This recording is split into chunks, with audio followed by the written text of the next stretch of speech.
मुअज़्ज़िज़ नाज़रीन, आज की वीडियो में आप लोगों को तफ़सील से बताएंगे कि किसी भी सरकारी मुलाज़िम की फ़ौतगी के बाद फैमिली पेंशन ख़ानदान के किन किन अफराद को मिल सकती है। वीडियो शुरू करने से पहले आप लोगों से रिक्वेस्ट है कि आपने मेरे चैनल को सब्सक्राइब करना है ताकि आइंदा भी आपको मेरी इस तरह की इंफॉर्मेटिव वीडियोज़ का नोटिफिकेशन मिल सके। अगर आपको वीडियो पसंद आए तो लाइक लाजमी देना है। फ्रेंड्स, इस फैमिली पेंशन का जो प्रोसेस है इसको सही तरह समझने के लिए आपने इस वीडियो को एंड तक लाजमी देखना है ताकि आप लोगों को सही तौर पर समझ आ सके। ये देखें फ्रेंड्स, ये वो फैमिली पेंशन चार्ट है जिसका ज़िक्र मैं आपसे वीडियो में शुरू में कर चुका हूँ।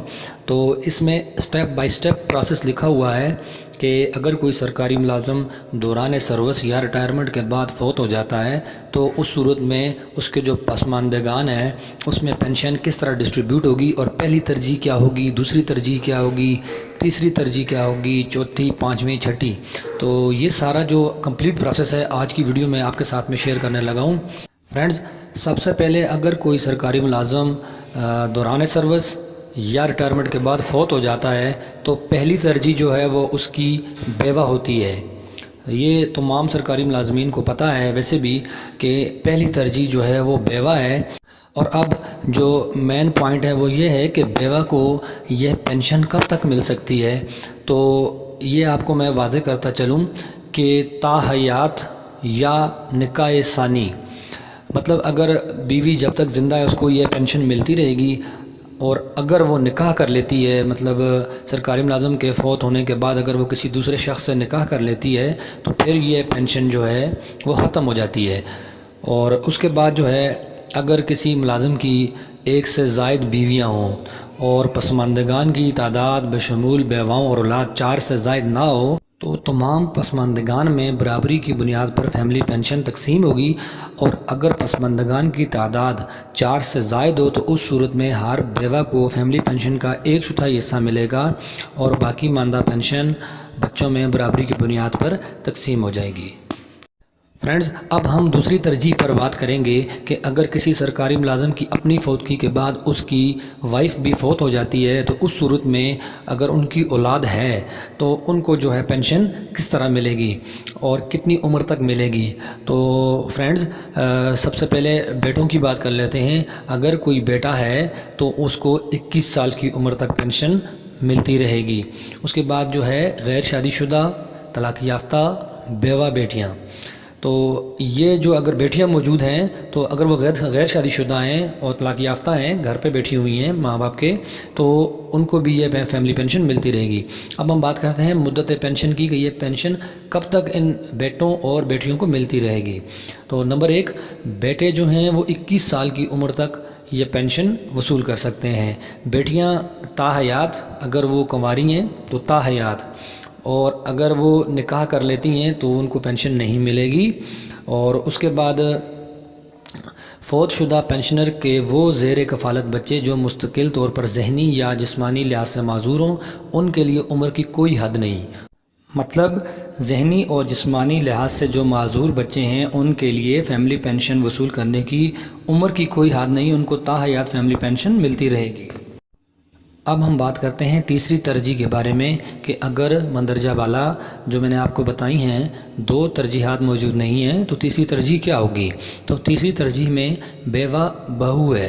मिसाल के तौर पर अगर सरकारी मुलाज़म खुद फौत हो गया और उसके बाद वाइफ फौत हो गई, बेटा भी फौत हो गया, तो बहू ज़िंदा है तो बहू को ये पेंशन जो है इब्तदाई 10 साल तक या 10 सालों का बाकी मानदा हिस्सा, ये जो पेंशन है वो दूसरी तरजीह की गैर मौजूदगी की सूरत में मिलती रहेगी। दूसरी तरजीह मतलब अगर बेटा था फौत हो गया तो उस सूरत में जो बेवा बहू को भी ये पेंशन मिलती रहेगी। फ्रेंड्स, अब हम बात करते हैं चौथी तरजीह के बारे में कि अगर तीसरी तरजीह मौजूद ना हो तो चौथी तरजीह पे किसको ये पेंशन मिलती रहेगी। तो चौथी तरजीह पे है पोता, तो पोते को ये पेंशन 21 साल की उम्र तक जो है ये मिलती रहेगी और इस तरह इसके भी जो है इब्तदाई 10 साल ही होंगे। तो इस तरह फ्रेंड्स, अगर कोई बहू भी फौत हो जाती है तो उस सूरत में पोते को, सरकारी मुलाज़म के पोते को ये पेंशन 21 साल की उम्र तक मिलती रहेगी और इब्तदाई 10 साल मिलेगी। अब हम बात करते हैं 5वीं तरजीह के बारे में कि अगर पोता भी موجود نہ ہو اور یا فوت ہو جائے تو اس صورت میں پانچویں ترجیح کیا ہوگی؟ پانچویں ترجیح میں پوتی شامل ہے، سرکاری ملازم کی پوتی۔ اگر پوتا نہیں ہے تو پوتی اگر غیر شادی شدہ ہے، جب تک وہ غیر شادی شدہ ہے تو اس کو ابتدائی 10 سال تک یہ فیملی پینشن ملتی رہے گی۔ اس کے بعد ہم بات کرتے ہیں چھٹی ترجیح کے بارے میں کہ اگر پانچویں ترجیح موجود نہیں ہے، مثلاً پوتی بھی جو ہے وہ نہیں ہے، تو پینشن جو ابتدائی 10 سال تک کن کو ملے گی؟ تو اس میں بیوہ پوتی شامل ہے۔ سرکاری ملازم کی بیوہ پوتی جو ہے اگر وہ بیوہ ہے تو اس کو یہ پینشن فیملی پینشن ملتی رہے گی ابتدائی 10 سال تک۔ فرینڈز، میں نے آپ کو جو 6 ترجیحات بتائی ہیں یہ سرکاری ملازم کی اپنی اولاد سے آگے چلتی ہیں۔ تو اگر سرکاری ملازم کی اولاد نہیں ہے یا اولاد تھی اور فوت ہو گئی ہے تو یعنی اس کا کوئی بھی وارث نہیں بچا، تو اس صورت میں یہ پینشن اس کے خاندان کے کن افراد کو مل سکتی ہے، جس کے لیے ان کو ایک معقول ثبوت دینا ہوگا کہ ہم جو ہے مکمل طور پر ڈیپینڈ کرتے تھے جو سرکاری ملازم فوت ہوا ہے اس پر۔ فرینڈز، اب ہم بات کرتے ہیں کہ اگر والد بھی سرکاری ملازم کا فوت ہو گیا ہے تو اس صورت میں یہ پینشن کس کو ملے گی؟ تو اس صورت میں دوسری ترجیح والدہ ہے۔ تو اسی طرح تاحیات والدہ کو بھی یہ پینشن ملتی رہے گی۔ اب ہم بات کرتے ہیں تیسری ترجیح کے بارے میں کہ اگر والد بھی فوت ہو گیا ہے، والدہ بھی فوت ہو گئی ہے، تو تیسری ترجیح یہ ہوگی کہ بھائی، سرکاری ملازم کا بھائی جو کہ 21 سال کی عمر تک ابتدائی 10 سالوں تک یہ پینشن جو ہے وہ وصول کر سکتا ہے۔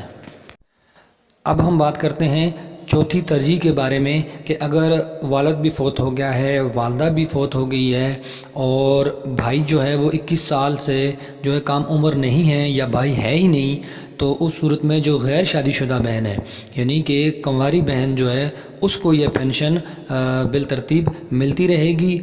اگر وہ ساری زندگی کنواری رہتی ہے تو اس کو یہ تاحیات ملتی رہے گی۔ اگر وہ نکاح کر لے گی تو اس کی یہ پینشن ختم ہو جائے گی۔ اب فرینڈز، ہم پانچویں اور آخری ترجیح کے بارے میں بات کرتے ہیں کہ اگر والد، والدہ، بھائی اور بہن اگر ان کا جو ہے وہ انتقال ہو چکا ہے یا ان کی جو ہے وہ جو مندرجہ بالا میں نے پینشن کی جو ترجیحات بتائی ہیں اس میں وہ نہیں آتے، تو اس صورت میں جو ہے بیوہ بہن جو ہے وہ پانچویں ترجیح ہوگی۔ مثلاً اگر کسی سرکاری ملازم کی جو بہن ہے اس کا جو ہسبینڈ ہے یعنی کہ سرکاری ملازم کا بہنوئی فوت ہو گیا ہے تو اس صورت میں یہ فیملی پینشن بیوہ بہن کو مل سکتی ہے اور یہ فیملی پینشن ابتدائی 10 سال تک ملتی رہے گی اگر یہ مندرجہ بالا 4 ترجیحات موجود نہ ہوں، مثلاً والد، والدہ، بھائی، غیر شادی شدہ بہن جو ہے اور جس کی شادی ہو چکی ہے تو یا فوت ہو چکی ہیں، تو اس صورت میں بیوہ بہن کو یہ فیملی پینشن مل سکتی ہے۔ تو فرینڈز، یہ تھی آج کی میری ویڈیو۔ امید کرتا ہوں کہ آج کی میری ویڈیو آپ لوگوں کو پسند آئی ہوگی کیونکہ اس میں میں نے فیملی پینشن کے بارے میں تمام تر تفصیلات بیان کر دی ہیں۔ تو فرینڈز، صرف میری ریکویسٹ آپ لوگوں کے آخر میں یہ ہے کہ میرے چینل نالج زون کو سبسکرائب کر لیں تاکہ میری آنے والی اس طرح کی موسٹ امپورٹنٹ انفارمیٹیو ویڈیوز کا نوٹیفیکیشن آپ کو ملتا رہے۔